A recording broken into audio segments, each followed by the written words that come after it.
గంగాదేవి కనపడతలేదట. అప్పుడు శంకర ఏడు చిలకలార ఎదురేడు గంగాదేవితో అంటున్నాడు, ఓయి గంగా, నా తల్లిని యొక్క సన్నిధి తానానికి వస్తుంది, నా తల్లికి దొరకకుండా దూరంగా పారిపోగా. ఎక్కడికి వెళ్తున్నా?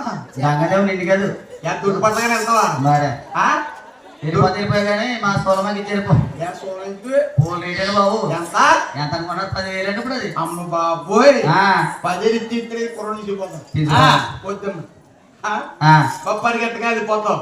నాయన గంగాదేవి అంటా ఉంది, ఏమండి మహానుబాబా, నీ తల్లిగారు చూస్తే ఆకాశాన కోపెదము, కొండలన్నీ గుండా పిండి చేసుకుంటా వస్తుంది. నీ తల్లిని కాదని, నీ తల్లిని కాదని ఆ మాటలు ఆలకించిన శంకరుడు పైకి లేచి గంగాదేవితో శివతాండం ఆడుతున్నాడు కదా. ఆయన శివుడు లేచేయడం మా రామయ్య.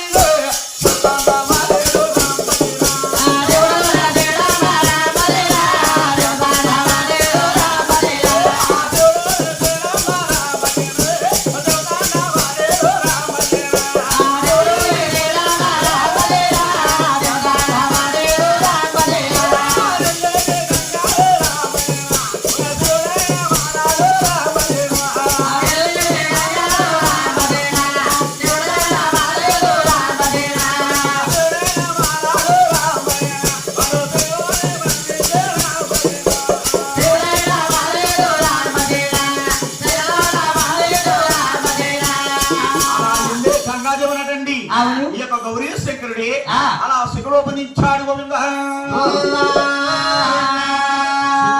గంగాదేవి అంటుంది, ఆయన నీ యొక్క శిఖలో నేను ఇమ్మలేకపోతున్నానయ్యా. అప్పుడు మహానుభావుడు గౌరీ శంకరుడే దూరభాగంగా విడిచిపెట్టాడు. అక్కడ ఒక పెద్ద కోనేరు అయింది. ఆ కోనేరు గారికి యాది చేతి పరుగున వెళ్ళి 3 దోసులతో నీళ్లు తీసుకుని ఈవిడ తానం చేసేసేనన్న సంతోషంతో ఈ మహాదేవత